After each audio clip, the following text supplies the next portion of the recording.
Los materiales compuestos.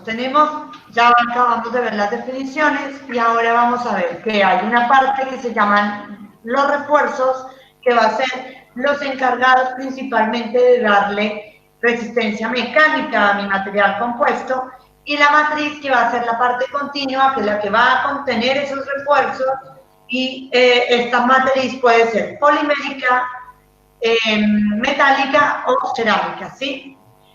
¿Cómo pueden ser los refuerzos? ¿Qué tipos de refuerzos tenemos? Tenemos fibrosos, fibras largas, laminados, que pueden ser capas, láminas, tejidos. Ya vamos a ver que hay un mundo enorme y hay mucha variedad de esta clase de materiales. Y los particulados, que pueden ser laminillas, microesferas, microfibras, nanomateriales, ya se están utilizando a escala nano. Materiales también que modifican, drásticamente las propiedades mecánicas. ¿Cómo se llaman? ¿Cuáles serían los materiales compuestos más comunes y más utilizados en la industria? Se les llaman también plásticos reforzados. Los plásticos reforzados se les llaman así precisamente porque son matrices de poliméricas, pueden ser resinas epoxi, resinas poliéster, son las más comunes. Y luego tenemos los refuerzos, que generalmente van a ser fibra de vidrio, fibra de carbono, fibra Kevlar, son las más comunes. Los procesos de producción son complejos, son difíciles, es lo que hace que todavía los materiales compuestos todavía no estén desplazando en muchas partes y en muchos usos a los metales y a otros materiales. ¿Por qué? Porque todavía los métodos de producción siguen siendo un poco costosos. Entonces, los materiales compuestos tienen más o menos casi todos esta misma lógica. Tenemos en la primera parte, la matriz sería sin ningún refuerzo. O sea, si yo tengo mi probeta de resina epoxi, resina polimérica, si tengo como un cerámico de matriz, que sería, por ejemplo, los cementos con el hormigón, donde el hormigón tenemos que el cemento sería como la fase continua y las barras de hierro serían los refuerzos. Ese es un material compuesto. Otro material compuesto, que es el material compuesto natural más utilizado, es la madera, donde tenemos las fibras de celulosa. Estas fibras de celulosa son el refuerzo, y la matriz serían todas las anilinas y resinas que mantienen esas fibras celulósicas teniendo cierta lógica del árbol, ¿sí? ¿Cómo están ubicadas las fibras en los árboles? Pues las fibras están ubicadas de abajo hacia arriba, ¿no? De forma vertical. ¿Por qué tienen esa lógica? Porque los árboles tienen que soportar resistencias mecánicas principalmente en esa dirección, ¿sí? Y eso es lo que hace que el árbol haya generado esta matriz, este material compuesto, siguiendo la lógica de dónde necesita más refuerzos, en qué zonas, en qué diseño necesita más refuerzos, y por eso nosotros también utilizamos la madera siguiendo cierta lógica. No se corta la madera para hacer piezas de cualquier forma. Siempre tiene una lógica y siempre se da continuidad a las fibras para tener mayor resistencia, ¿sí?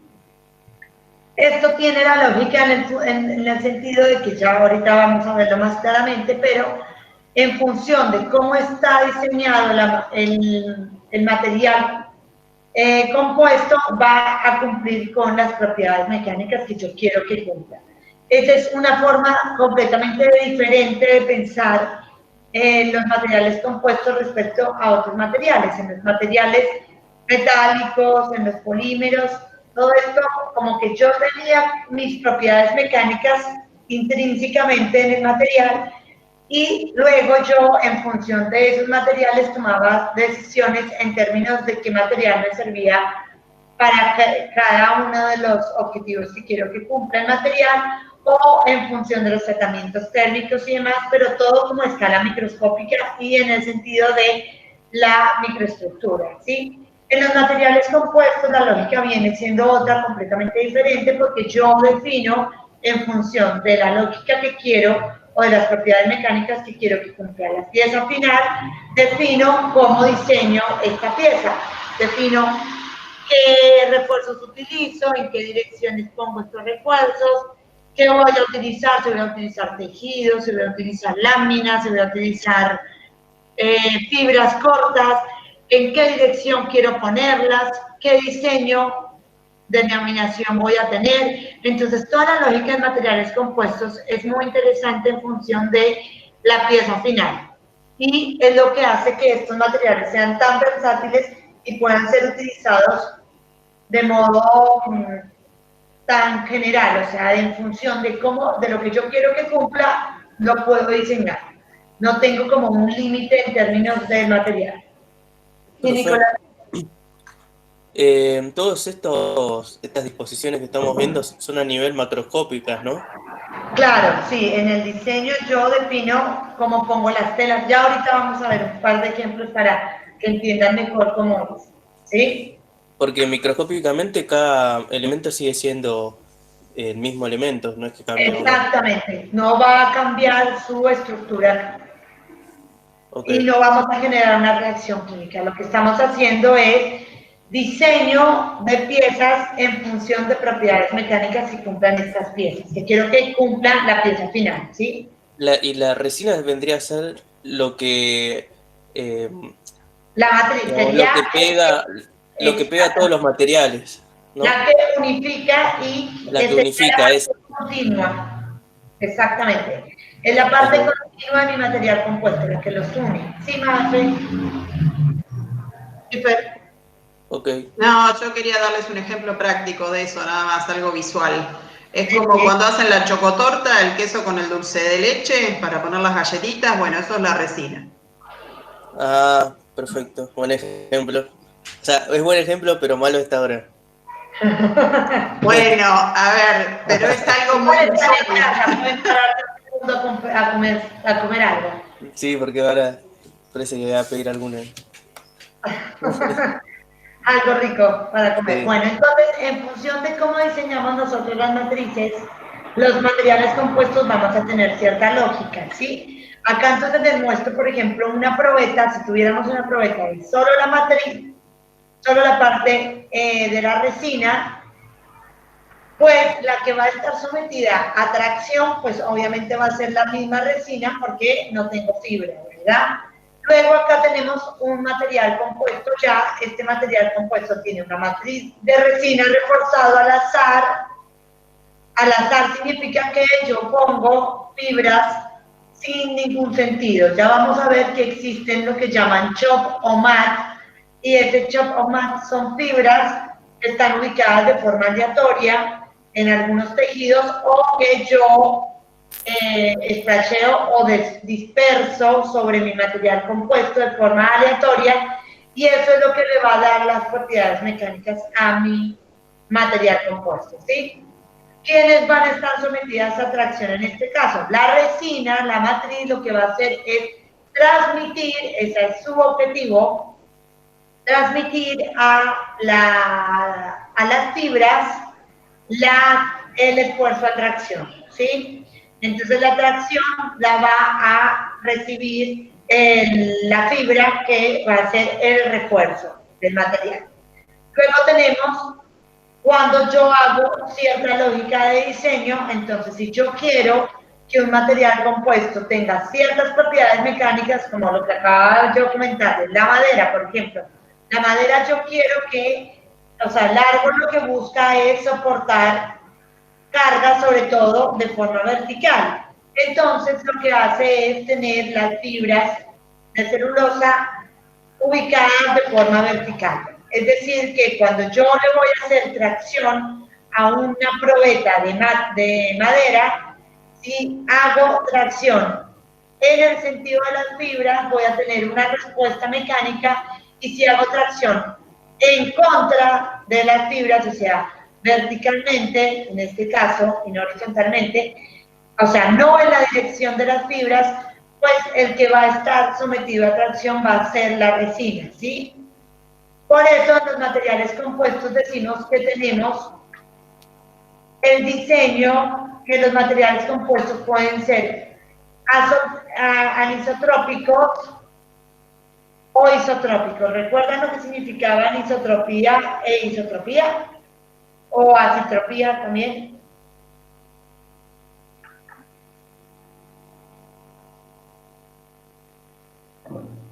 ¿Qué era la anisotropía? Lo vimos, ¿se acuerdan cuando vimos redes cristalinas?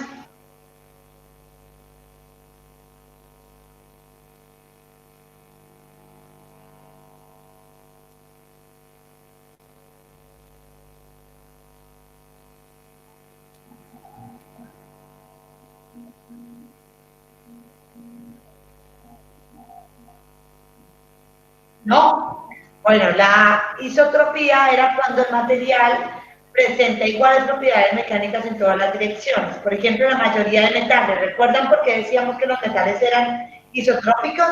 Porque por más que de pronto a escala microscópica, si yo veo la red cristalina puede ser una red ortorrómbica o tetragonal, donde no tenemos isotropía en la red como tal, porque tenemos que una arista era más larga que la otra, entonces si yo lograba someter o sea, si yo pudiera llegar y someter a tracción, por ejemplo, a una sola red celda unitaria, pues iba a tener respuestas diferentes, pero a gran escala, al crecer los granos de forma aleatoria y cada grano tener cierta lógica de crecimiento de estas redes cristalinas, hacían que esa aleatoriedad, que el material a escala macroscópica se comportara de forma isotrópica, ¿sí? Es decir, que no me importaban las direcciones para poder ver las propiedades mecánicas. En los materiales compuestos, la anisotropía va a depender del diseño, como yo les estaba comentando. La madera es un material anisotrópico. ¿Por qué? Porque en función de cómo están las fibras de la celulosa, voy a tener un comportamiento mecánico. Entonces, si yo hago una probeta en dirección hacia las fibras, siguiendo la lógica de las fibras de celulosa, pues el material va a tener una mayor resistencia mecánica que si yo hiciera una probeta cortando esas fibras y generando tracción en contra de la lógica de las fibras, ¿sí? Porque ahí el que me está respondiendo mecánicamente va a ser la resina, ¿listo?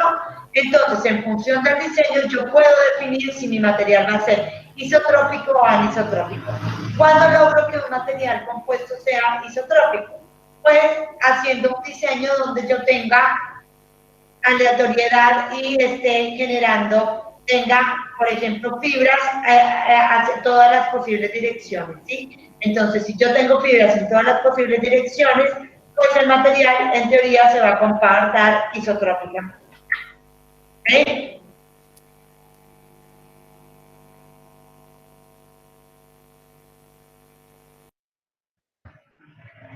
Bueno, ahora, ¿qué más tenemos? Tenemos que las fibras pueden ser, como yo les decía, bueno, esto me parece importante, las fibras tienen una lógica muy interesante de comportamiento mecánico que se diferencia de los materiales en escala, por así decirlo, macroscópica. ¿Por qué? Porque las fibras tienen lo que llamamos size effect. El size effect de la fibra es una relación muy, muy grande entre el diámetro de la fibra versus la longitud de esta, ¿sí? ¿Cuál es el ejemplo más claro del comportamiento size effect? El comportamiento size effect de una fibra de vidrio. ¿Alguien alguna vez ha tenido la posibilidad de ver una fibra de vidrio?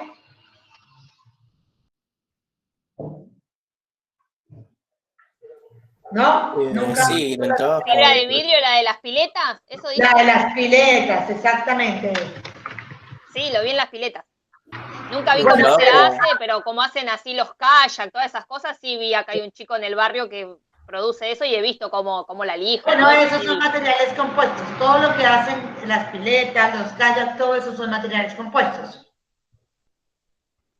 Yo como que todavía no termino de entender lo de que, o sea, como usted dijo que, o sea, es 100% de laboratorio, o sea, es como que agarro un elemento, agarro otro y como que los pego con plasticola, así es, como que no, o sea, como que no los uno en una unión química.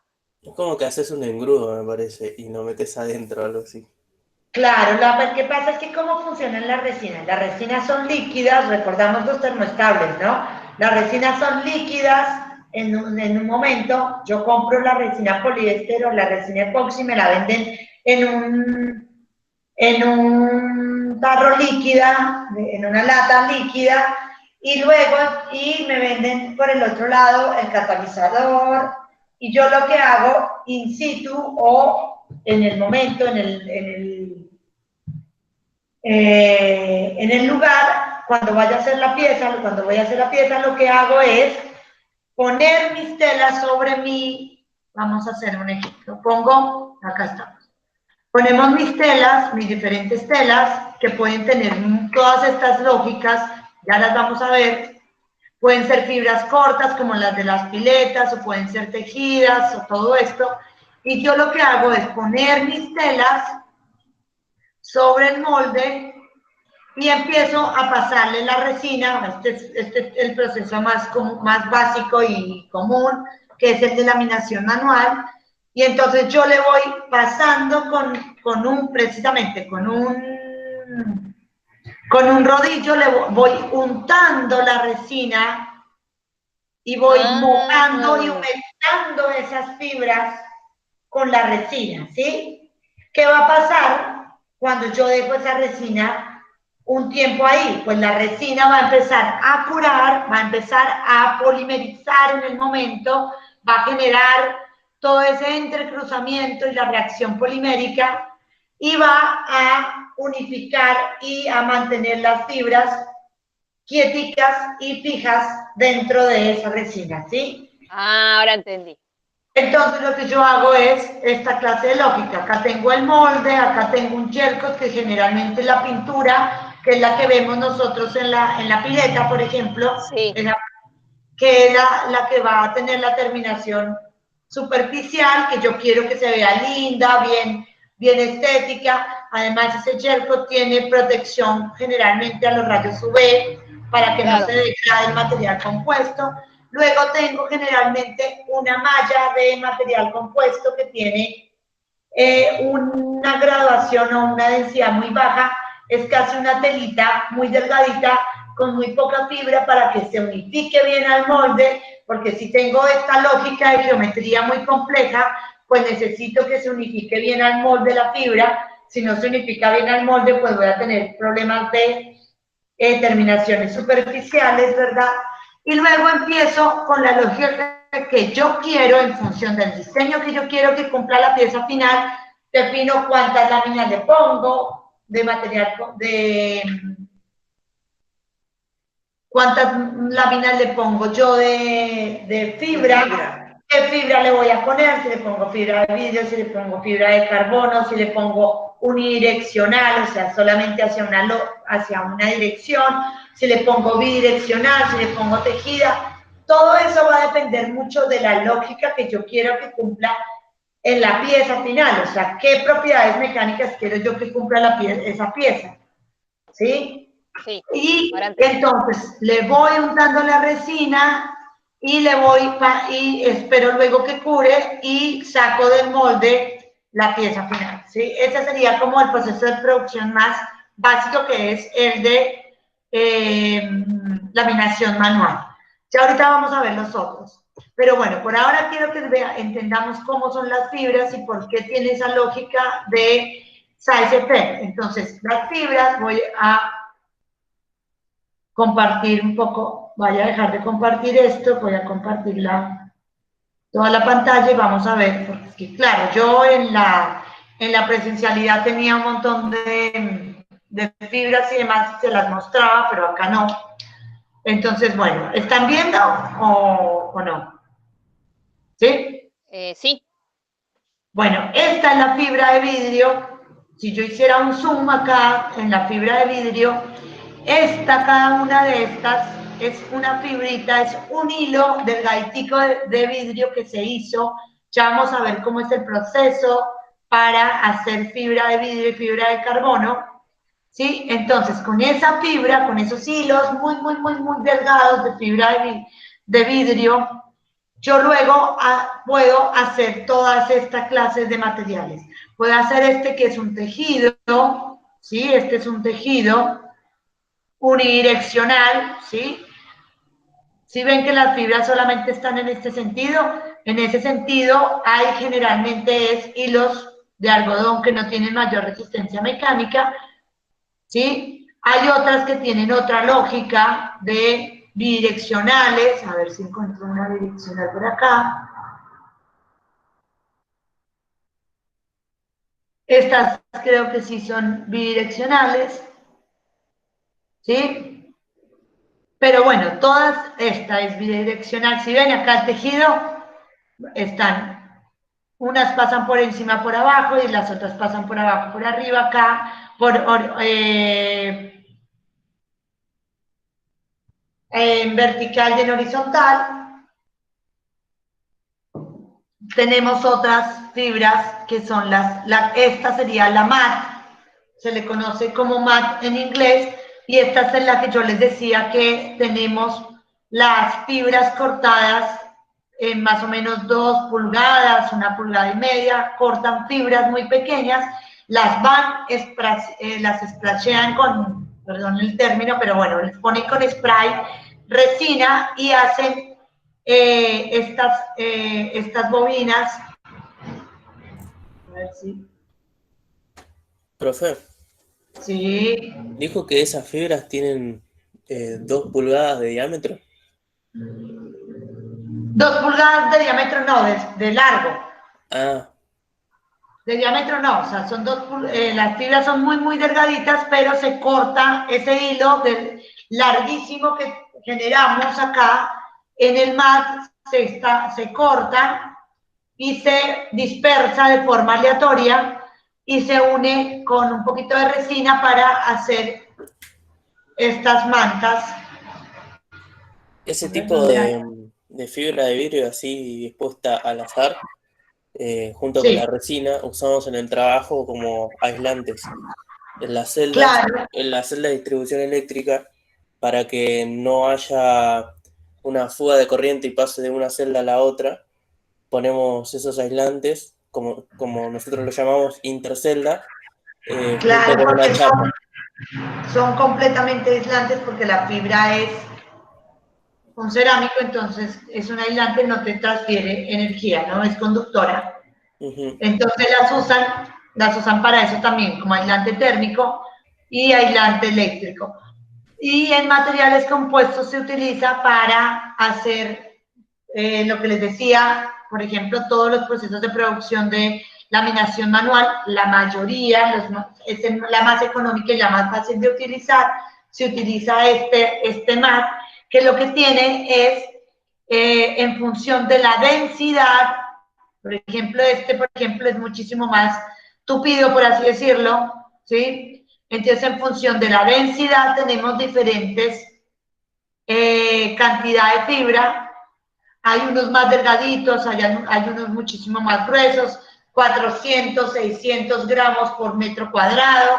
Los velos, que son los más delgaditos, que son los que se ponen, este podría llegar a ser un velo, que son los que se ponen al puro principio para que siga mejor la pieza, la lógica del molde, son de 30 gramos por metro cuadrado, ¿sí? Y tenemos, a ver si encuentro más interesante. Voy a poner fibra de carbono ahora. Y acá vemos las fibras de carbono que tienen más o menos la misma lógica. Obviamente ya son de carbono. Tenemos esta que está tejida, ¿sí? Hay algunas, esta es tejida bidireccional, Esta sería también un tejido bidireccional. También venden la bobina ya de fibra de carbono también como hilos. Hay muchos procesos de producción que utilizan, son los hilos y se bobinan en el momento en que yo voy a hacer la pieza. A ver si encuentro unidireccionales. Ahora no. A ver.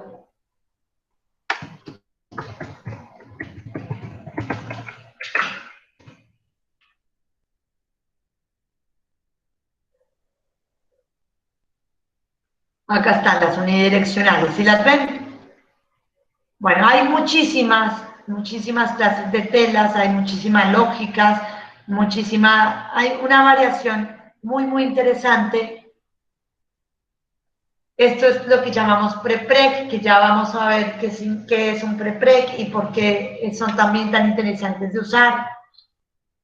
Bueno, hay muchos procesos de producción, este es un prepreg también, que son muy interesantes en materiales compuestos. Los materiales compuestos cada vez están tomando más interés en la industria y cada vez se están utilizando más, ¿sí?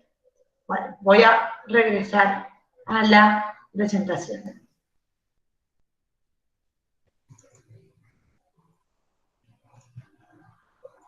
Pero bueno, yo lo que quería era mostrarles todas estas clases de formas que se encuentran las fibras, lo que era el mat, lo que es la fibra unidireccional, bidireccional, los tejidos, todo esto en función de que empiecen ustedes a ver cómo son las fibras. Bueno, el proceso de producción ahora de fibras de vidrio está muy bien explicado en el otro video, mírenlo, también hay un videito que también lo puse, está acá para que lo vean. Entonces mírenlo, no me voy a centrar porque eso lo dije mucho en el video, entonces quiero es más bien hacer énfasis en cosas que no hice énfasis en el video en la clase pasada, del semestre pasado. Bueno, también el proceso de producción de las fibras de carbono también están en el videito para que lo vean y lo estudien. También hay fibras naturales, como la misma celulosa del material compuesto de la madera. Es un material, son fibras naturales. Hay muchísimas fibras naturales, de yute, de algodón, de plátano, de piña, bueno, varias.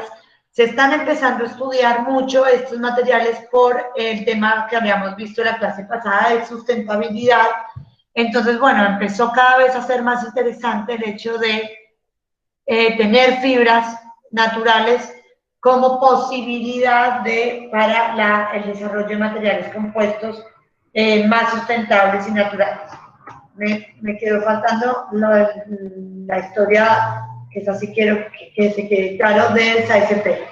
La lógica del size effect es que el material en escala, cuando tiene una relación tan diferente entre el diámetro, si logramos hacer diámetros de las fibras muy pequeños frente a su longitud, el comportamiento mecánico de este material va a ser completamente diferente al comportamiento mecánico del material en escala macro. Un ejemplo súper claro de eso es el vidrio. El vidrio que tenemos todos en nuestras casas, en las ventanas, es frágil y duro, ¿no? Bueno, ¿cómo es el vidrio en una fibra de vidrio? Completamente elástico, se utiliza casi como una fibra de un algodón, es flexible completamente, se puede moldear, se puede tejer, se puede manejar y tiene comportamientos mecánicos completamente diferentes al vidrio en escala macroscópica, ¿sí?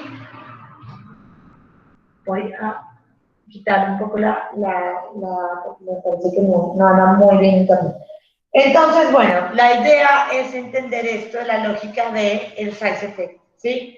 Cuando la fibra, o sea, cuando yo logro tener una diferenciación muy grande entre el diámetro y la longitud de la pieza, tengo lo que llamamos el size effect y el comportamiento mecánico de mi material va a ser completamente diferente, ¿sí? Eso es lo que quiero que quede claro y por eso es que las fibras tienen una lógica y un comportamiento mecánico completamente diferente a el material en escala macro. Lo mismo pasa con el carbono, lo mismo pasa con el Kevlar, bueno, y con otras clases de fibras. Bueno,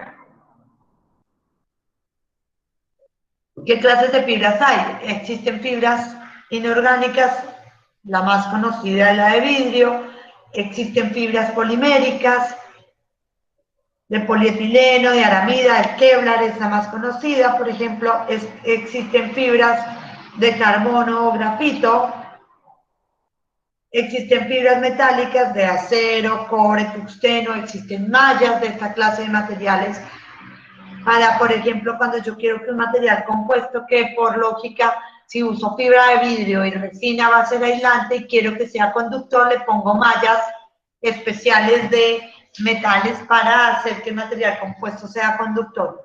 Eso se utiliza muchísimo en aeronáutica. En aeronáutica, cuando todas las piezas de la carcasa, por así decirlo, o del caparazón del avión tienen que ser conductoras eléctricas. ¿Por qué? Porque si las toca un rayo, o sea, si en algún momento pasa un rayo por un avión que, aunque creamos que es muy poco común, no es tan poco común, pasa, se tiene que asegurar la continuidad del rayo precisamente para que lo que pase es que el rayo, por así decirlo, solamente atraviesa el avión y no se queda concentrado en el avión, que pasaría si fuera un material aislante, sino que le damos continuidad y sigue hasta la Tierra, ¿sí? Para poder lograr esto, los materiales compuestos, todas las piezas de materiales compuestos que se hacen para los aviones, las carcasas de los aviones,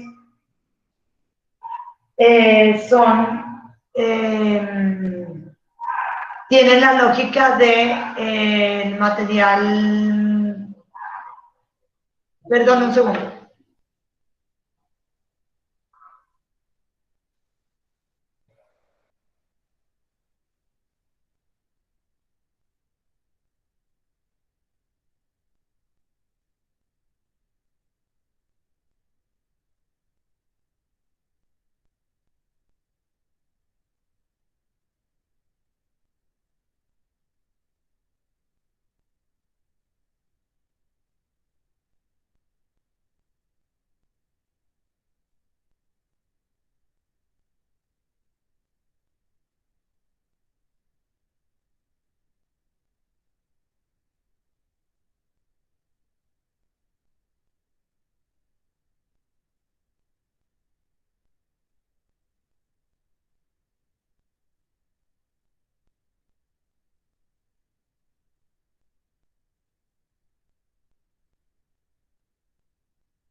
Perdón, chicos, la interrupción. Bueno, entonces les decía, se ponen mallas de materiales metálicos para poder hacer que el material compuesto final tenga continuidad y tenga transferencia electrónica, o sea, no sea un aislante eléctrico, sino sea un conductor. Y esas mallas de materiales de cobre, generalmente, o aluminio, se les pone precisamente para darle esta propiedad al material compuesto final.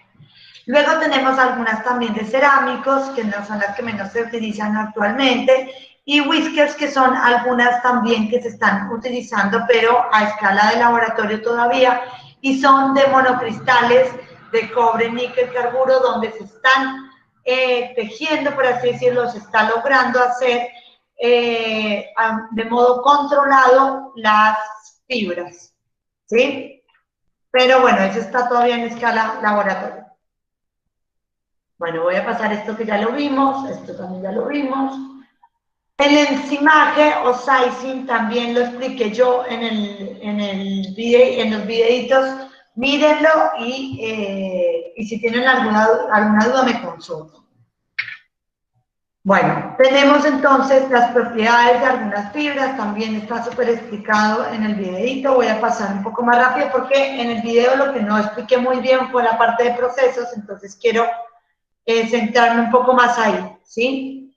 Las fibras naturales, el problema que se tiene es que, bueno, que no se logra una longitud uniforme en estas fibras, los procesos de producción pues son todavía muy artesanales y son complejas de utilizar para escalas como más industrializadas todavía está también mucho en escala laboratorio la parte de producción de estas fibras. La idea también de poder hacer fibras de materiales naturales es poder utilizar generalmente lo que se llamarían residuos de algunos procesos productivos, ¿no? Por ejemplo, se utiliza la fibra del yute, de la caña de azúcar, es uno de los estudios más interesantes que se está haciendo, por ejemplo, en Brasil, donde la producción de caña de azúcar, o sea, de azúcar a partir de caña de azúcar, es muy grande y anteriormente la fibra que se obtenía de todas estas cañas de azúcar se desechaba, por así decirlo. Bueno, ahora se está pensando en utilizarse como fibra natural para algunos materiales compuestos. Entonces hay todo un estudio de cómo poder recuperar esa fibra para poder utilizarla en estos procesos de producción. Son muy interesantes estos estudios. Si alguno está interesado me puede preguntar sobre eso y yo les envío más información. Bueno, otra parte importante que quiero que quede claro es cómo es el comportamiento de las fibras a escala microscópica y cuando yo la tengo, por así decirlo, sola. Las fibras se comportan como un material muy duro, pero a la vez frágil y con cero ductilidad, ¿sí? Las fibras no tienen zona plástica, ¿sí? Se comportan como un material duro y frágil, o sea, llegamos a al máximo valor de resistencia mecánica. Estas son las típicas curvas de formación versus esfuerzo de diferentes fibras y vemos que el comportamiento mecánico es del modo de un material con cero ductilidad, ¿sí? ¿Qué tenemos? Tenemos el carbono. Bueno, el tipo 1, tipo 2 está en función del ordenamiento estructural en el carbono de las fibras.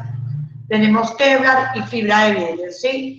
Y entonces, ¿qué tenemos? Tenemos que solamente vamos a tener la zona elástica de la fibra y cuando lleguemos a su máximo módulo de tracción va a romper literalmente la fibra, ¿sí? No va a haber una zona de plasticidad.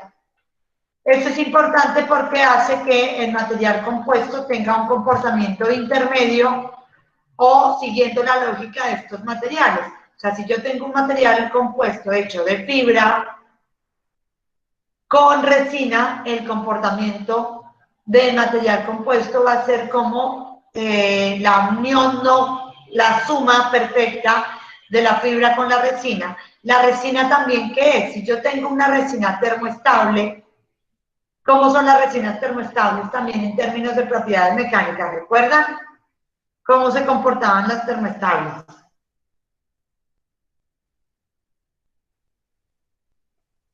¿Eran dúctiles o eran duras y frágiles?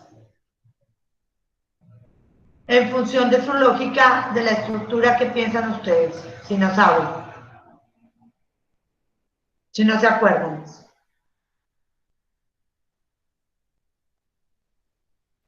Eran las que eran duras y frágiles, ¿no?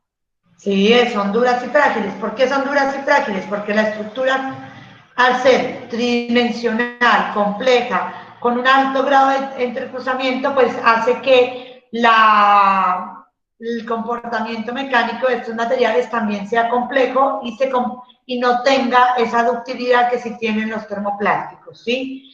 También hay estudios, pero también todavía está muy en escala laboratorio y en escala de investigación, algunos materiales compuestos con matrices termoplásticas. esto se está estudiando muchísimo en la parte, de, por ejemplo, de aeronáutica para poder hacer piezas con materiales utilizando como matrices, piezas termoplásticas que lo que se haría es calentar para llevarlas como a fusión para unificarlas con las fibras, ¿sí? Calentándolas se untarían, por así decirlo, las fibras con el termoplástico y así lograríamos, cuando se enfría el termoplástico, lograríamos tener el material compuesto, ¿sí? ¿Qué pasa? Que los procesos de producción son aún más complejos, se tiene que tener mucho cuidado con las temperaturas que se logran y se alcanzan para poder formar una interfaz homogénea y apta para mantener toda la interfaz de forma correcta, entonces todavía está muy en estudio. Lo que pasa es que, ¿qué problema tenemos con las termoestables? ¿Recuerdan qué problema grave había con los termoestables? ¿Qué pasaba con la parte, con los termoestables? Que alguien nos decía que no se puede...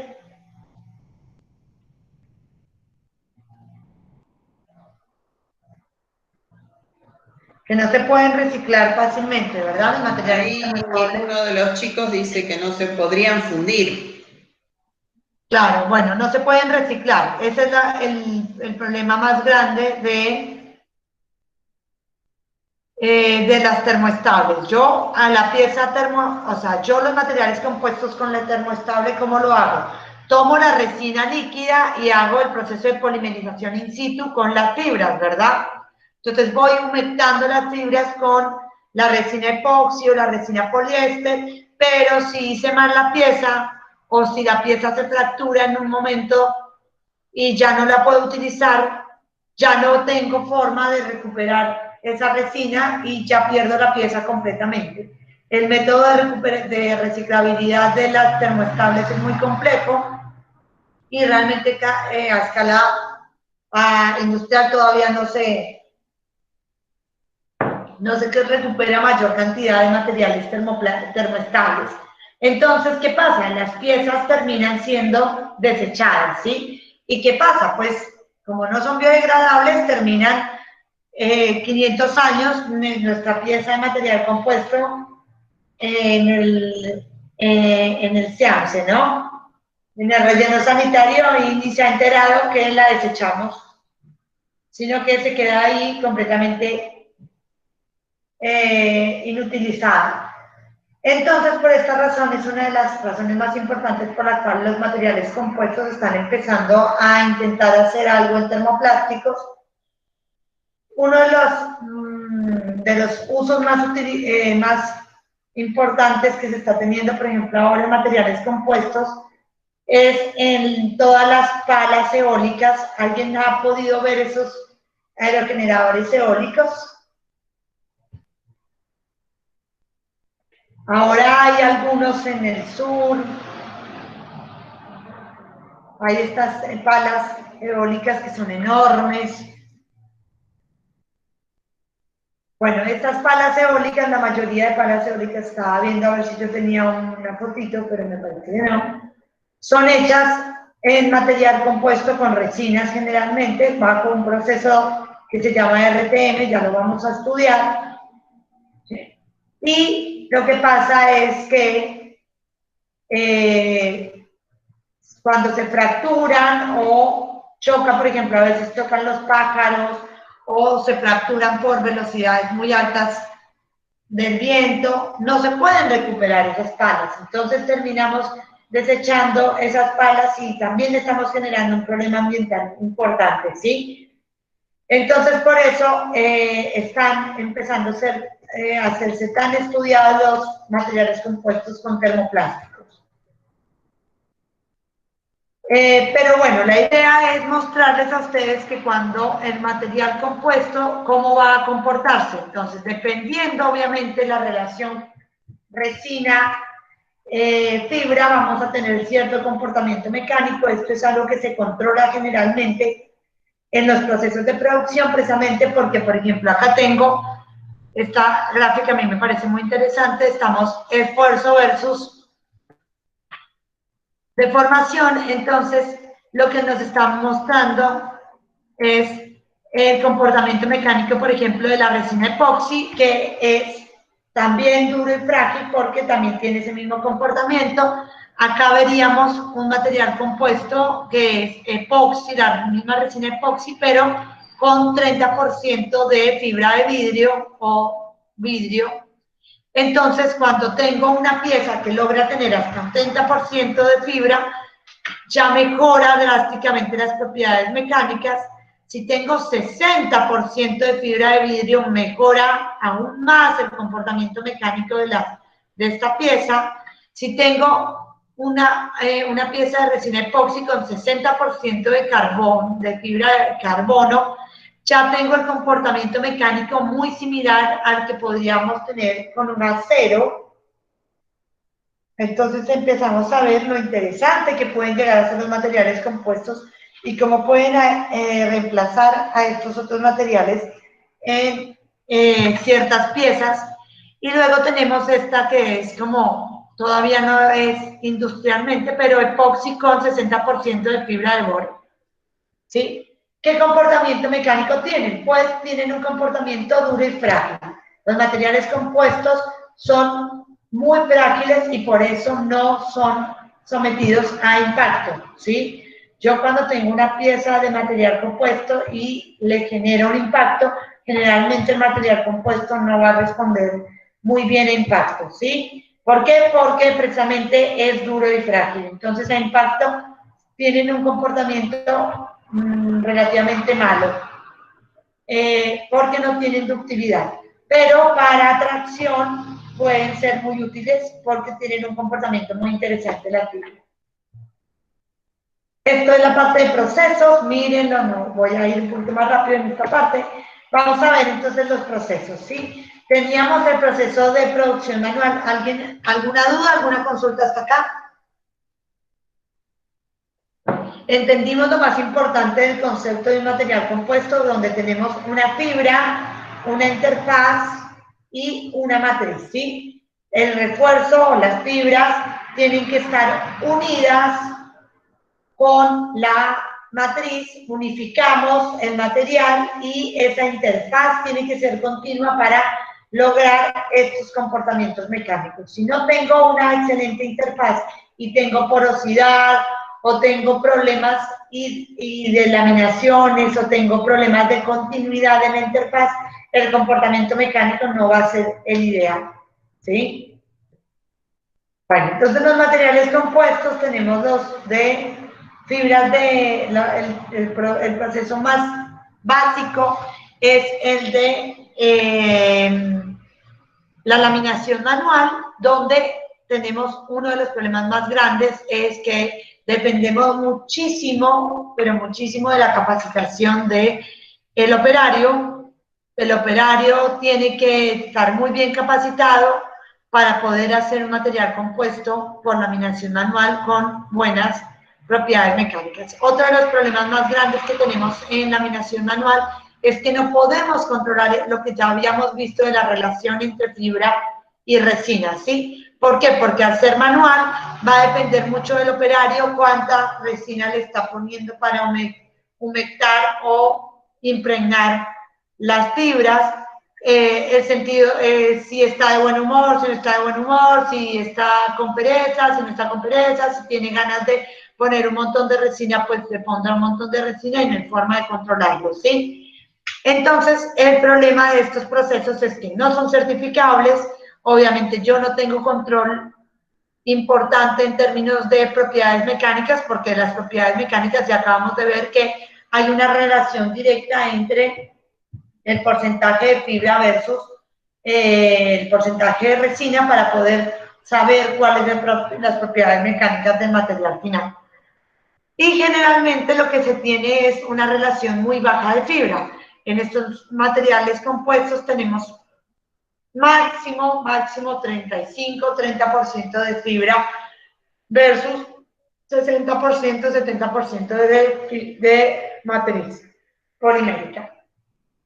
Entonces, por esta razón, vamos a tener un material compuesto que no tiene propiedades mecánicas tan interesantes como las que vamos a poder obtener con otros procesos de producción, ¿sí? Profe, Sí.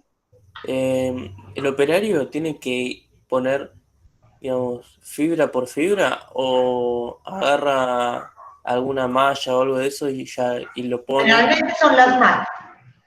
Generalmente se usan MAT.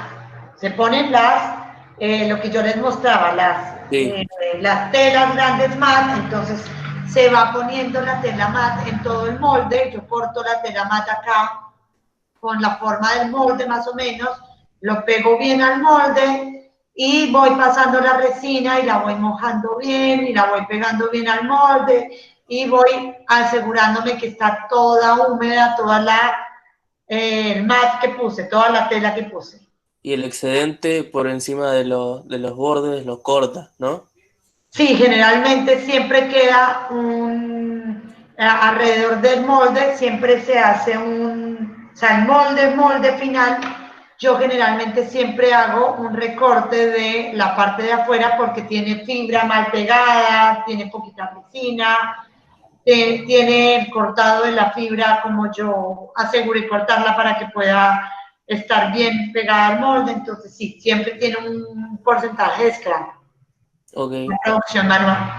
Luego lo que yo hago generalmente, pongo una fibra, paso con la resina, si voy a hacer otra capa de laminación, pongo otra fibra, paso otra vez la resina, y lo que se hace entre cada una de estas laminaciones es pasarse también generalmente un rodillo metálico para sacar el exceso de resina y para sacar también poros, ¿sí? ¿Por qué? Porque cuando yo lo estoy haciendo de forma manual, generalmente pueden quedar burbujas de aire también entre la fibra y la capa de resina o entre la fibra y el molde, entonces yo generalmente le paso estos rodillos metálicos para asegurar mejor acabado de la pieza para no tener porosidad, porque las porosidades también son problemas, van a generarme problemas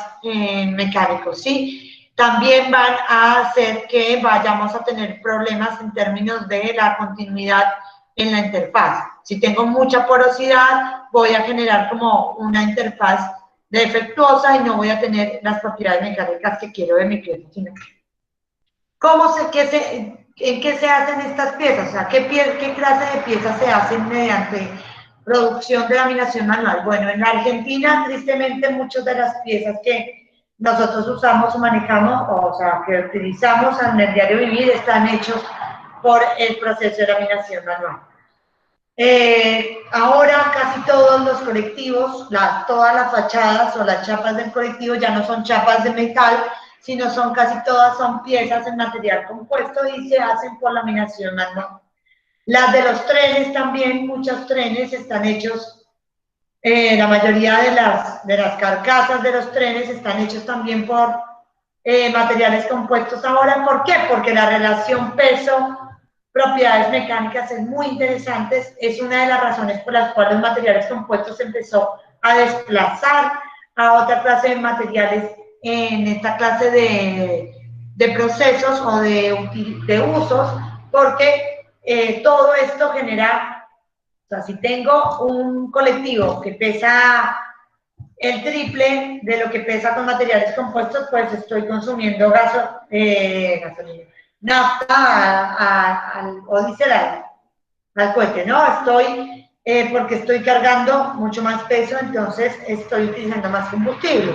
Entonces, uno de los usos más importantes de esta clase de materiales, ya casi a escala mundial, es la del transporte. En el área del transporte sí está siendo muy, muy utilizado los materiales compuestos por esa relación entre propiedades mecánicas versus peso, que los hace muy, muy interesantes. También lo que les mostraba acá, piezas de náutica en Argentina todavía se están usando, se producen muchísimo las lanchas, todo esto se hace de este modo de producción manual porque, bueno, no estamos todavía a un nivel de producción, a un volumen de producción que pueda justificar la tecnificación del proceso muchas veces, y porque también el proceso de tecnificación es complejo, no es tan sencillo, ¿sí? Entonces, por eso se tiene laminación manual en muchas piezas todavía en Argentina. A escala de Europa y Estados Unidos, sí, ya la producción es muchísimo más tecnificada. ¿Alguna duda sobre producción manual? ¿No? Bueno, entonces continúo. Tenemos la de producción de materiales compuestos por spray up, se llama este proceso en inglés, o aspersión en español, que es el proceso más común para hacer piletas. ¿Alguien ha visto cómo se hacen las piletas?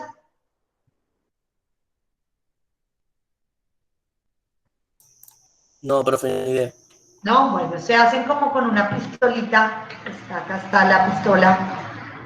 Acá vemos a la persona que está haciendo, el operario que está haciendo la pieza. Esta sería la pieza. Entonces lo que se hace, se tiene el molde también, se pone un desmoldante, una cera desmoldante, se pone el gel coat, generalmente de la terminación que yo quiero que tenga la pieza, y luego con esta pistola lo que voy a hacer es aspersar, splashar, por así decirlo, la resina, y generalmente está acompañado de, a ver si acá tengo la resina, que la tengo ya prepolimerizada justo para que polimerice en el momento en que yo la esparzo o la splasheo en el molde, y tengo fibra que generalmente está en hilos, ¿sí? Tengo un hilo de fibra y tengo una tijerita que está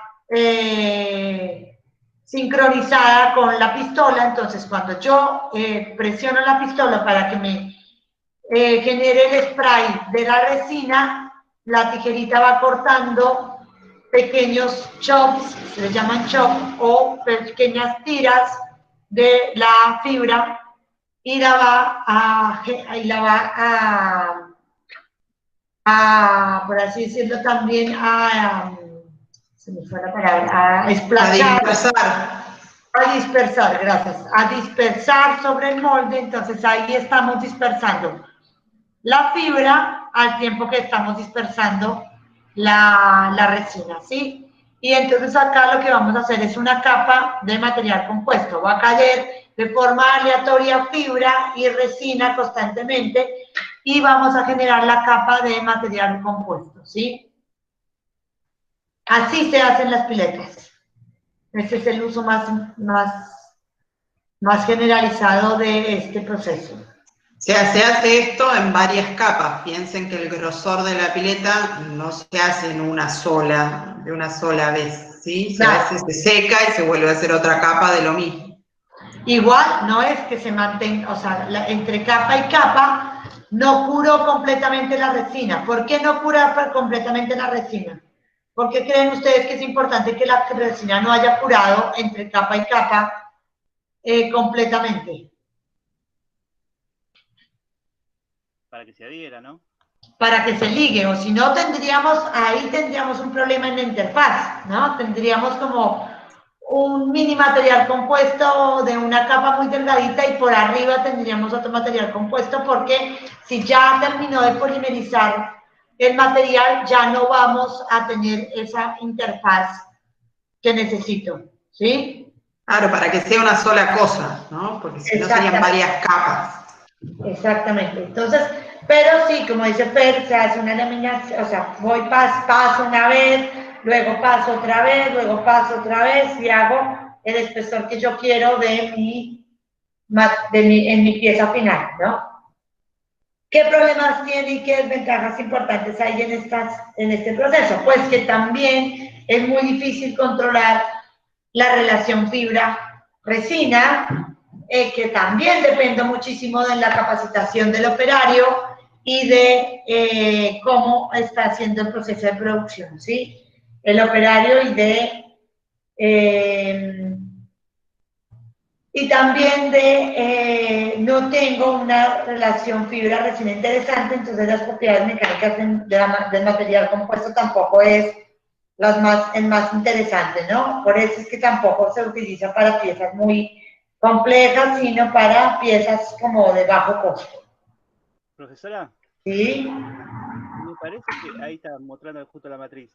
Atlantic Kaya tiene una matriz, digamos, gigante, que hace las canoas y todo, que después de aplicar la resina, la prensa, ¿no? Y así termina de adherir el material. Sí, eso también se puede hacer, se prensan a veces después, pero no sé si para mí lo hacen por laminación manual, no lo deben hacer por sprayar. Sí, lamina manual, pero después póngale cierra en la matriz para que ya termine de darle la forma y todo al kayak y claro, sí, y también, o sea, lo que están haciendo es lo que haría el rodillo metálico. Ya en el último paso también se puede hacer eso, sí. Eso es más que todo cuando quiero además terminaciones un poquito más prolijas en la última capa. Porque en laminación manual generalmente el problema más grande, y con spray up también los problemas más grandes que hay es la terminación final de la capa de abajo, ¿no? O sea, de la capa, acá yo la veía, acá en la pileta, todos han visto una pileta en la parte de abajo, que se ve la resina y se ven las fibras, ¿no? Acá está. ¿Sí ven acá? En la parte de abajo, la terminación es muy pobre, por así decirlo. Entonces, obviamente, lo hacen de este modo para poder mejorar un poco la terminación de la pileta. igual la pileta ahí, la parte de arriba, la pulen un poco y después la pintan para que tenga mejor terminación. Generalmente se pinta el molde. Igual sí, luego la vuelven a pintar, pero se pinta primero el molde, se hace toda la laminación en el molde, luego se saca el molde. ¿Sí?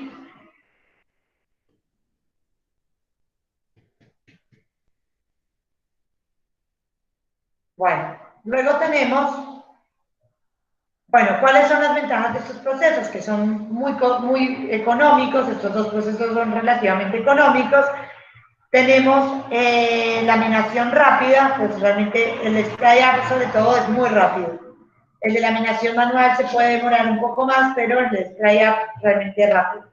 Luego tenemos el moldeo por prensa, este ya es un proceso muchísimo más tecnificado. Tenemos que generar presión para hacer la pieza. Generalmente lo que yo hago es pongo la pieza, mi fibra, o sea, acá tengo mi molde, lo pinto, le hago todo el acabado final para que quede así amarillito lindo. ¿Sí? Luego le pongo la fibra las cantidades de fibras que yo quiero. Si acá sí hago una sola lógica de laminación, por así decirlo, o sea, pongo si yo estoy poniendo una sola fibra, pongo una sola fibra. Si voy a hacer un diseño con 4 fibras, pongo las 4 fibras. Lo que hago es poner luego la resina, que acá sí puedo controlar la relación fibra-resina. Acá en este proceso sí tengo una relación un poco más controlada de fibra-resina. Puedo poner más fibra también. Le pongo la resina, yo ya cuantifiqué cuando hice los primeros diseños, cuantifiqué más o menos cuánta resina necesito para humedecer, impregnar todas las fibras y que quede bien la pieza final. Le pongo toda la cantidad de resina que quiero, ya prepolimerizada, y a presión genero la pieza que va a curar luego, o ya en el molde, o a veces con calor. Estos moldes generalmente se hacen con el resina epoxi, y lo que hago es curar in situ, le genero calor y acelero el proceso de polimerización in situ para que curen la pieza y ya pueda sacarla. Cuando la saque ya esté polimerizada prácticamente completamente, ¿sí? Y todo con presión y temperatura, ¿sí? Es un proceso muchísimo más costoso porque necesito presión, necesito un molde y contramolde, necesito muchísimo más control de todo el proceso, ¿sí? Pero saco piezas muchísimo más rápido, o sea, el ciclo de proceso es mucho más rápido y muchísimo más controlado, son procesos que se pueden certificar, son procesos donde tengo una mayor calidad en la pieza final, ¿sí? Luego tenemos molde en bolsa de vacío, que también se le llama VARI, por sus siglas en inglés de Vacuum Assisted Resin Injection. Y con este proceso se produce, por ejemplo, algunas piezas ya grandes de náutica, los yates más top se producen a veces por este proceso, las palas eólicas, la mayoría de palas eólicas también se hacen con este proceso de producción. Se utiliza acá se logra ya tener una relación fibra-resina muy interesante, de hasta 50% más o menos de fibra podemos poner. ¿Y cómo se hace? Tengo mi molde, pongo el gel coat, hago toda la terminación de la pieza como quiero, le pongo la fibra. Estas fibras ya son fibras especiales también para estos procesos de producción. Estas fibras generalmente son mats, pero internamente se les pone entre mat y mat, por ejemplo, se les pone a veces unas telas especiales para favorecer el camino de la resina, para ayudar la impregnación de la resina cuando estemos todo en el proceso de inyección ya de la resina y de impregnación. Entonces, entre mat y mat tenemos unas telas especiales que ayudan con el flujo de la resina, son procesos muchísimo más tecnificados, tengo que pensar muchísimo mejor cómo hago el molde, cómo diseño el molde, dónde voy a inyectar la resina, cómo va a ir la resina. Todo esto se hace con estudios generalmente de simulación de procesos para, por ejemplo, por mecánica de fluidos, poder determinar cómo va a ir humectando la fibra, la resina, cómo va a ir mojando al molde, la resina, dónde tengo que ubicar las zonas de inyección de la pieza. No es algo tan lógico, no es algo tan obvio. Se necesita muchísima práctica, muchísima tecnificación, son procesos costosos, los moldes empiezan a ser costosos, el proceso se tiene que, si ven acá todo el proceso, lo que hago es poner acá por ejemplo le pusieron la resina en el molde, y lo que se hace es sellarse con una bolsa al vacío y luego con cambios de presión, lo que hace la resina es humectar toda la fibra y empezar a humedecerla, y luego se genera el proceso de polimerización in situ, que es lo que va a hacer que mi pieza final tenga una buena interfaz resina-fibra, ¿sí? Estas resinas son resinas también especiales con viscosidades muy bajas. ¿Por qué necesito resinas con viscosidades bajas? Pues porque necesito que fluya la resina y humecte toda la pieza, ¿sí? Estos procesos son muchísimo más interesantes, son mucho más tecnificados. Vean los videitos que están muy buenos cuando tengan tiempo. Luego, el proceso de RTM, es Resin Transfer Molding, por sus siglas en inglés. La diferencia más grande entre este proceso y el proceso de VARI es que generalmente tienen un molde y un contramolde, ¿sí? Tengo el molde y tengo un contramolde, inyecto la resina, acá se ve, por ejemplo, tengo acá la resina, tengo el molde, el contramolde estaría acá encima, tengo zonas de inyección de la resina y zonas donde tengo una bomba de vacío, que lo que estoy haciendo es por cambio de presión, voy a hacer que, o sea, acá ubico todas las fibras como quiero que tengan el diseño, luego cierro la pieza y empiezo a inyectar por el cambio de presión que me va a hacer la bomba de vacío, que me va a empezar a chupar la resina y va a empezar a aumentar la resina entonces a todas las fibras, ¿sí? Este proceso es aún más costoso porque necesito molde y contramolde. Los moldes y contramoldes tienen que ser muy bien diseñados porque tienen que tener ciertas lógicas en función de cómo tiene que ser la pieza final, cómo va a hacer el camino de la resina para aumentar impregnar toda la fibra. Entonces, aquí empieza a ponerse un poco más complejo el proceso, aún más, empieza a ser mucho más costoso, pero las piezas pueden llegar a tener terminaciones en ambas caras. La pieza es muchísimo, podemos llegar a tener piezas hasta con 55, 60% de fibra, son muchísimo más tecnificadas, son piezas mucho más interesantes en términos de propiedades mecánicas. Muchas piezas para aeronáutica se hacen de este modo, por ejemplo. Piezas complejas para zonas y que tienen diseños muy complejos y no se pueden hacer de otro modo, se hacen con esta técnica, con este proceso. Moldeo por presión. El moldeo por presión se hace generalmente con lo que se llama preimpregnado. Ya vamos a ver qué es un preimpregnado. Estos son procesos de producción muchísimo más costosos también porque necesitamos altas presiones, necesitamos molde y contramolde.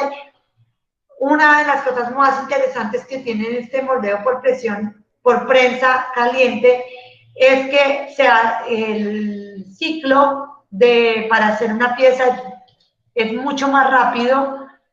Se están empezando a hacer piezas para automotriz, para fabricación de autos, que tienen un proceso de producción muy alto, o sea, se me fue la palabra, un volumen de producción muy alto. Entonces necesitamos producir muchísimas piezas uniformes a gran velocidad. Entonces este es uno de los únicos procesos en producción de materiales compuestos que podríamos decir que se puede decir que es a gran volumen. Sí, es un proceso costoso. ¿Y por qué es costoso? Porque necesitamos preimpregnados, que ya vamos a ver qué es un preimpregnado, ¿sí? Pero son procesos muy interesantes. Ahí vean los videitos. Lo que se hace es, generalmente se tiene el preimpregnado, que ya vamos a ver mejor qué es, pero es generalmente ya la fibra con la cantidad de resina que yo quiero que tenga. Las venden, bueno, voy a explicar así de una vez.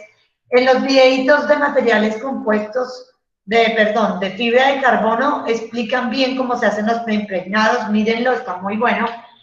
El preimpregnado, lo que se hace, se tiene la fibra de carbono, de vidrio, generalmente se hacen con fibra de carbono porque los preimpregnados son para hacer piezas costosas de materiales compuestos para aeronáutica y para estos procesos de prensa.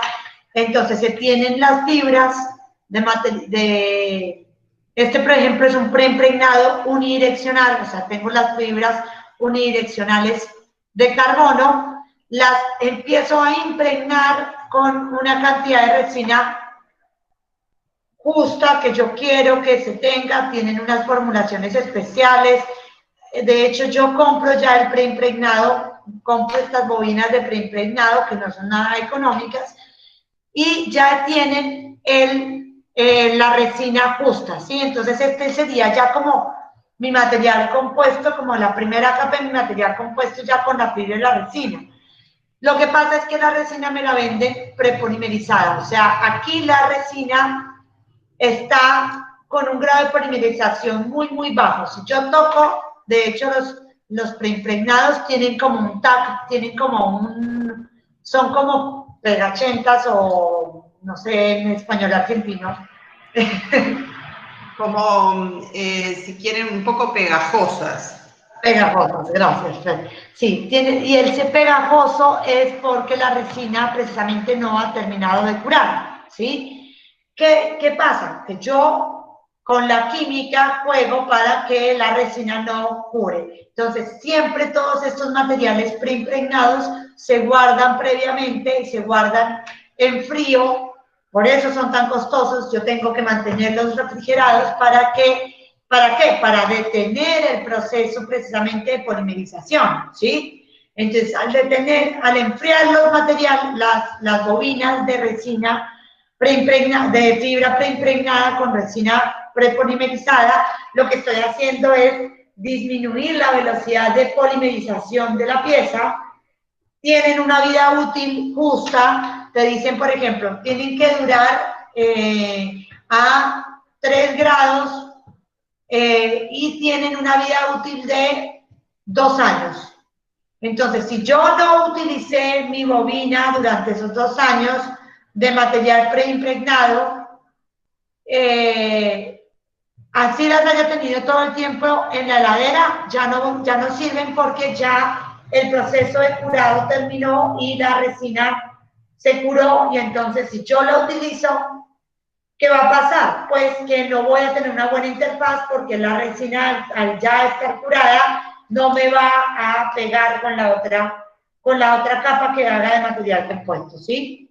Generalmente, ¿cómo se hacen los preimpregnados? Las piezas preimpregnadas se hacen bobinando, por ejemplo, grandes piezas o poniendo con robots completamente automatizados piezas de 2 o 3 pulgadas de ancho de este preimpregnado sobre mi molde. Hago la bobina o pongo el prepreg cuantas veces quiero, con el diseño que yo quiero, con la distribución o con las orientaciones que yo quiero para el material compuesto cumpla los requisitos finales. A ver si hay, no hay, no está el videito. Vamos a ver el videito, ¿se alcanzamos? O mírenlos ustedes, que hay unos videos muy interesantes de cómo se hacen, por ejemplo, piezas enormes de material compuesto para el Boeing 707 o para los Airbus, que también, por ejemplo, el Boeing, hay una pieza enorme de toda la carcasa, por así decirlo, del avión, que se hace en material compuesto, y los videos están muy interesantes. Mírenlos, están muy buenos, de cómo se hace toda la pieza. Y entonces lo que se hace es, con el preimpregnado se ubican sobre el molde como uno quiere, con las orientaciones que uno quiere. Luego lo que se hace es, se cierran en unas bolsas de vacío y se ponen dentro de unos hornos enormes. Por ejemplo, si yo quiero la pieza, imagínense si la pieza es una de las partes del avión, el tamaño de la pieza es enorme, el tamaño del autoclave para poder curar esa pieza va a ser también enorme. Y entonces meto la pieza dentro del molde, la sello bien para generar vacío internamente, y con autoclave lo que hago es presionar la pieza externamente para que cure de la forma que yo deseo, y hago la pieza de material compuesto, una pieza súper liviana que tiene propiedades mecánicas súper interesantes porque son fibras de carbono.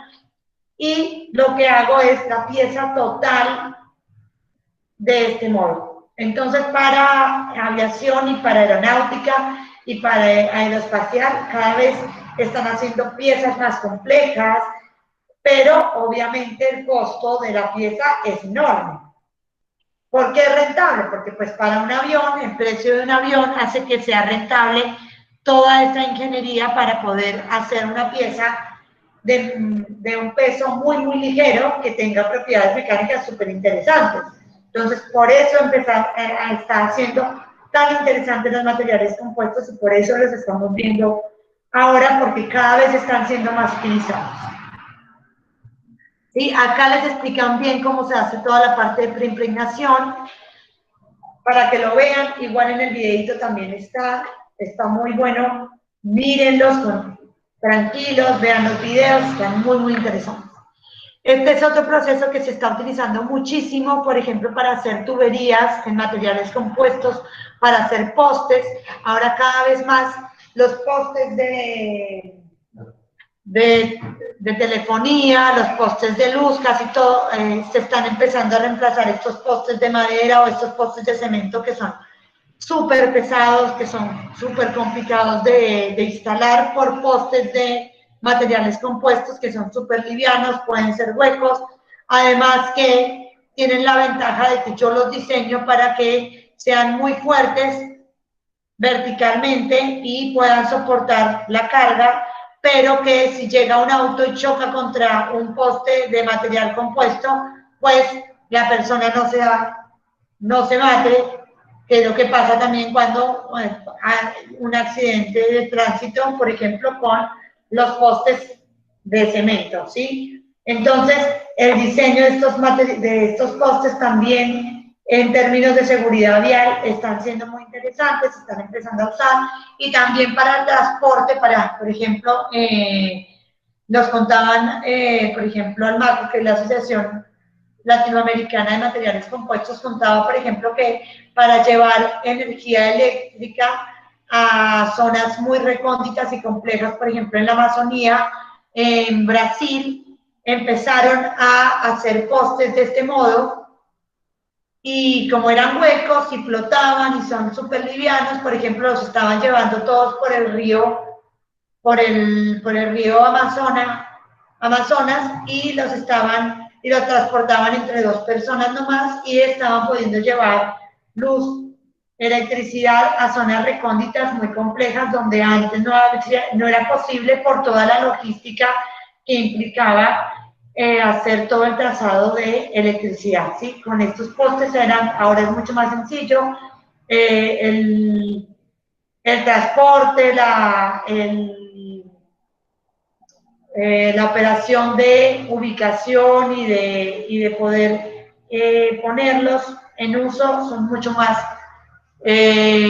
factibles. Entonces, están también empezando a ser utilizados en esto, y también para tuberías, para ola en gas, están empezando a ser muy, muy utilizados, están empezando a desplazar un poco a los metales, porque no se corroen los materiales compuestos, como son termoestables con fibras, generalmente no se corroen, tienen muchísimas mejores propiedades mecánicas, a veces son también muy livianos. Entonces, para la parte de oil and gas están utilizando muchísimo también tuberías que se hacen con esta lógica de producción que se llama filament winding o devanado de filamentos, que lo que se hace, se tiene el molde, que es un tubo, obviamente, de un metal que generalmente con diferencias de dilataciones logran sacarlo, ¿sí? Para tener el tubo ya libre, y lo que se hace es,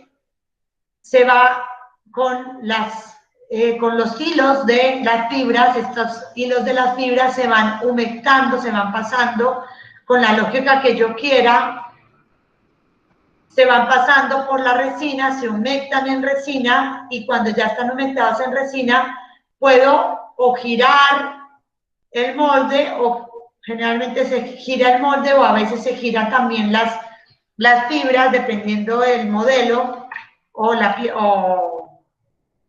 a veces se pueden girar, hay máquinas que giran tanto el molde como también la lógica del libanado, también se puede girar o se puede modificar en ángulos, y se hace el devanado de la pieza, ¿sí?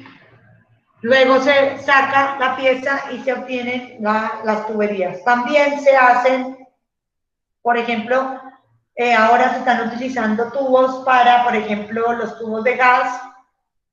En aeronáutica y en aeroespacial se utilizan muchísimo ahora los tubos, por ejemplo, que para almacenar hidrógeno, para almacenar, por ejemplo, los de los automóviles, para los que se pasan a gas.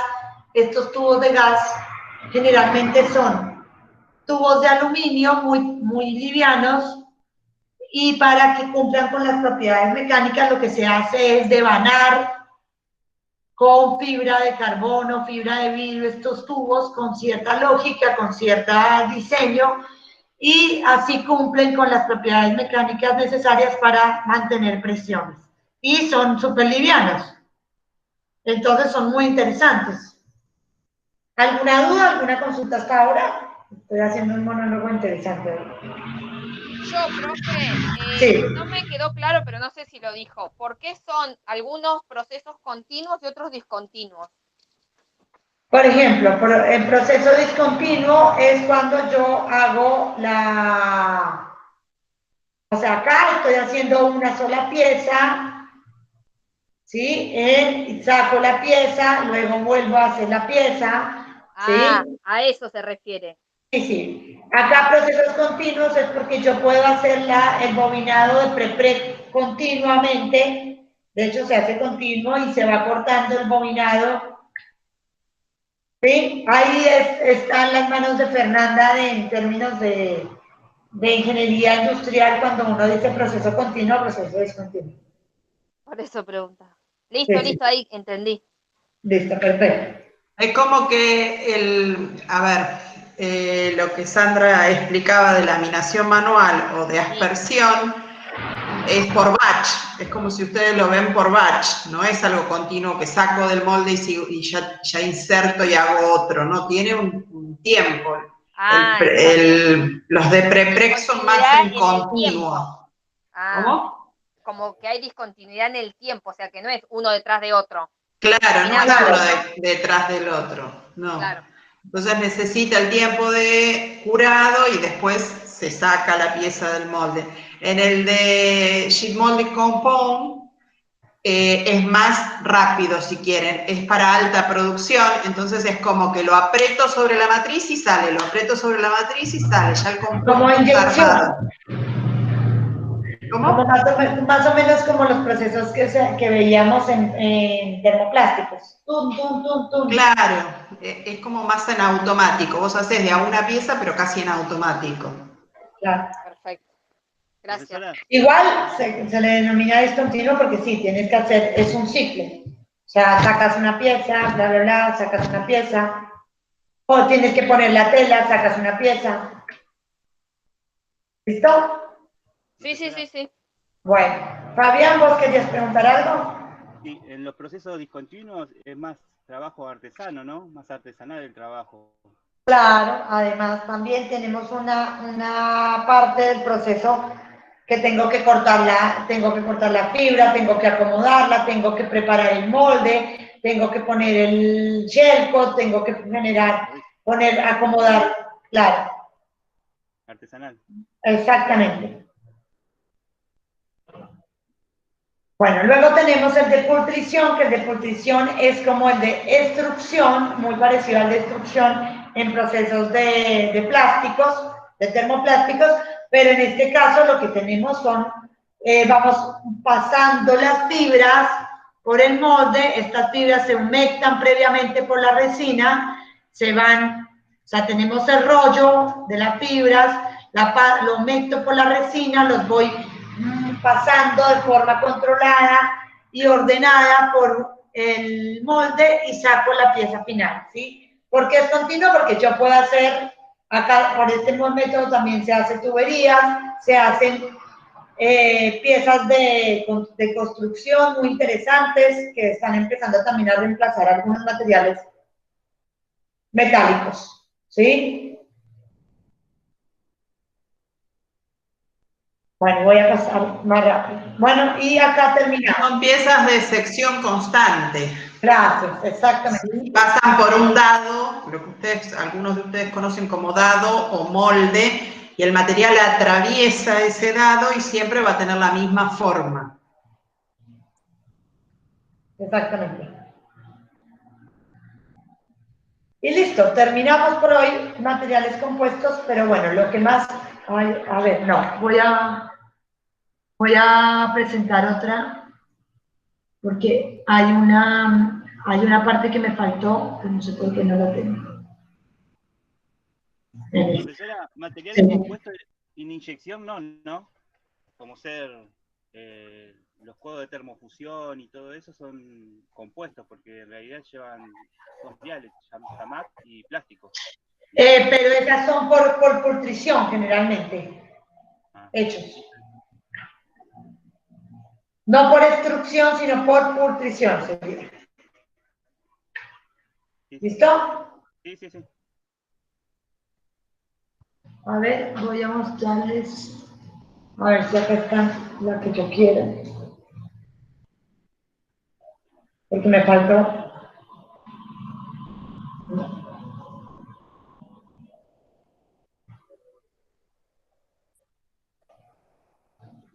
Bueno, voy a mostrarles esta porque me parece que no.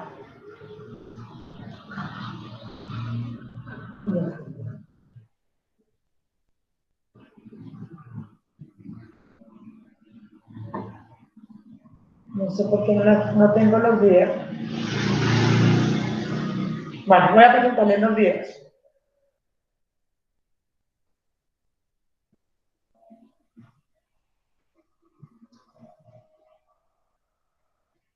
A ver.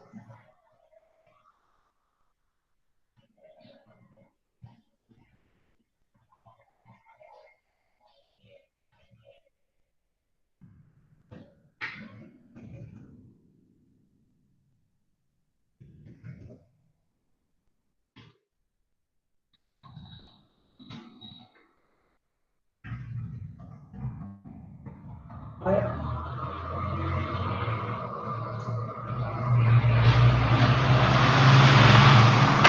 Sí, son estos los videos que yo quería que vieran.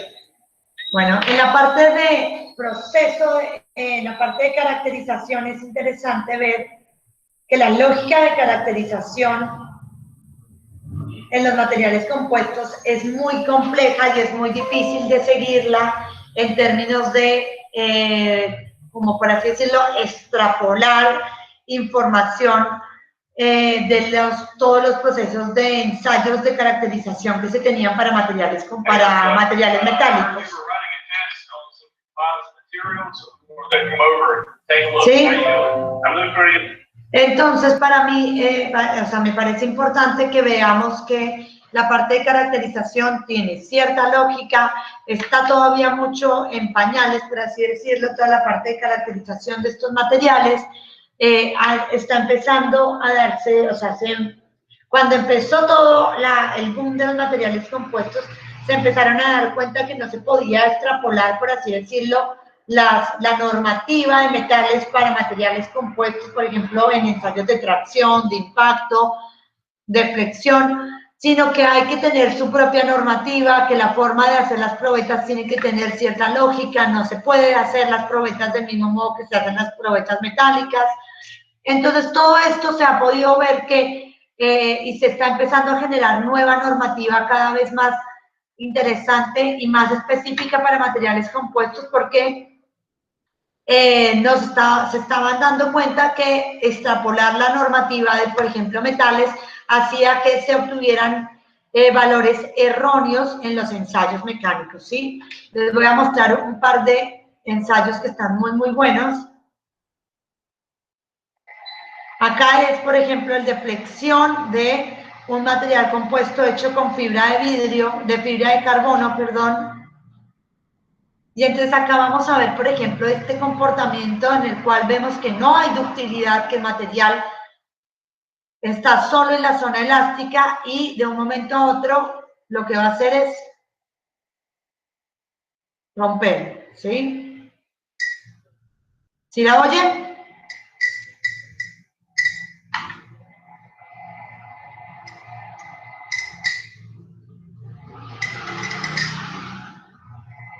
Ahí están rompiendo las fibras internas del material compuesto.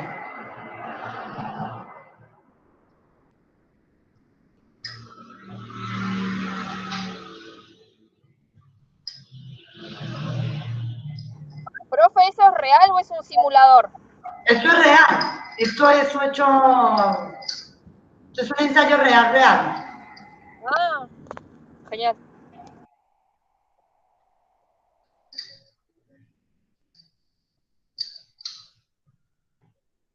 Luego tenemos esta de prueba de tracción, también lo vamos a ver. En las pruebas de tracción, por ejemplo, siempre hay que tener cuidado porque ya van a ver qué pasa. Esta es la fibra sola, ¿sí? Esta es sin resina, la fibra sola. ¿Sí ven la curva cómo está?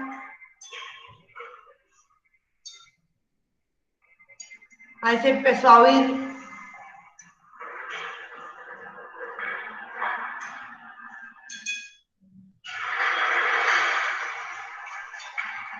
Si ven que prácticamente no hay nada de elongación, no, muy poca frente a la carga que está soportando, es impresionante.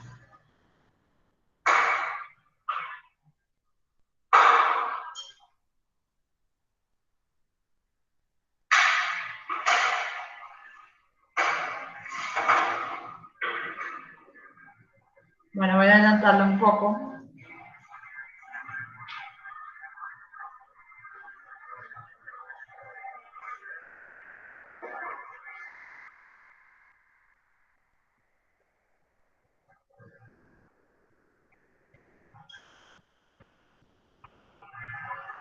Ya estamos en 14.000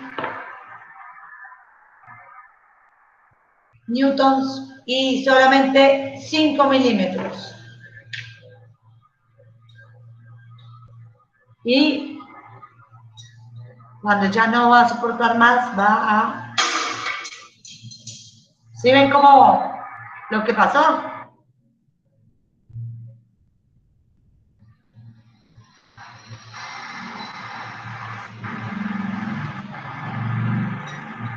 Saltó para cualquier lado la probeta, ¿sí?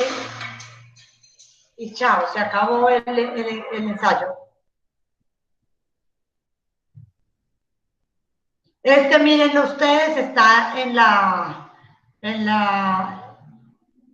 PPT. Y este también es de un compuesto. Este es el extensómetro.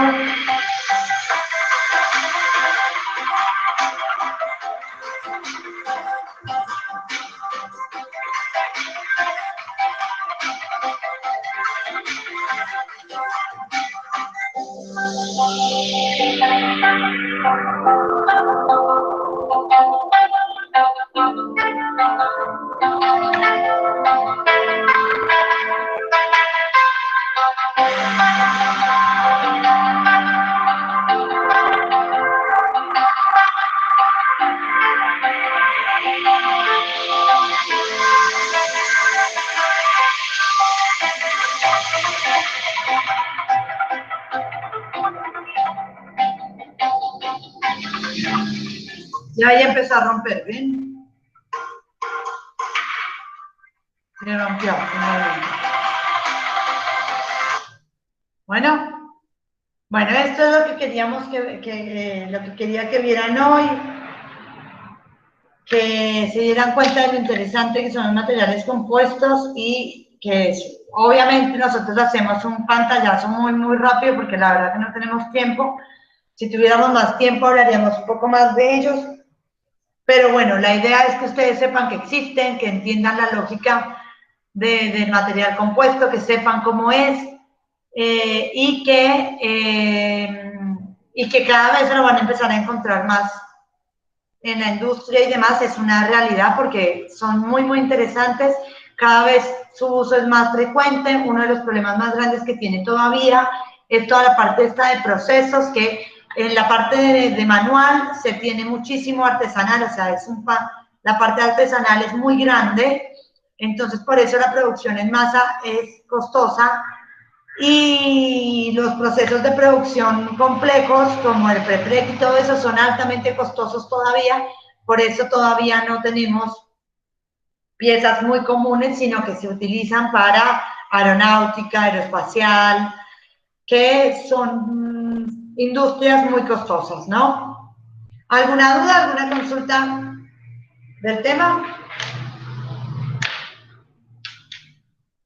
¿No? Bueno, entonces como hoy no hicimos descanso, terminamos por hoy. ¿Les parece? Si tienen alguna duda, alguna consulta, me avisan. ¿Listo? Nos quedan 3 clases.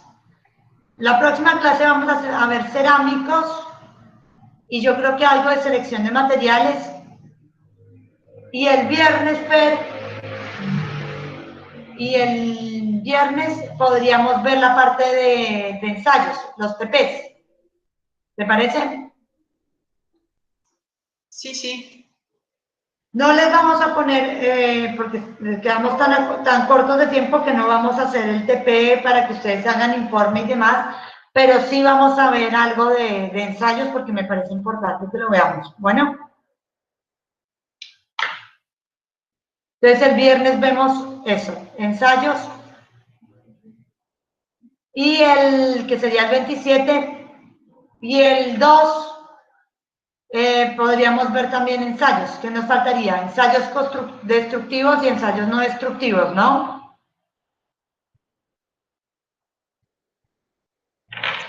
Sí, son las dos ramas, ¿no? Bueno, podemos ver entonces o sea, yo creo que alcanzamos a ver el 18, si alcanzamos a ver cerámicos. No, perdón. El 25 alcanzamos a ver cerámicos y algo de selección de materiales. Y el 27 podemos terminar lo que yo no alcancé a terminar de selección de materiales de pronto si nos quedó un tema. Y empezamos con los TPs. Y el 4 y el 2 hacemos el otro TP. Y el 4 hacemos consulta. ¿Les parece? Clase de consulta. Ok, profe. ¿Listo, chicos? Entonces, por hoy terminamos. Bueno, nos vemos. Miren los videos, les recomiendo que cuando tengan tiempo miren los videos, están muy, muy buenos todos los videos, valen mucho la pena. Bueno. Listo, profe. Hasta luego. Bueno. Listo. Chao. Bueno, chao, buen fin de... Chao, profe.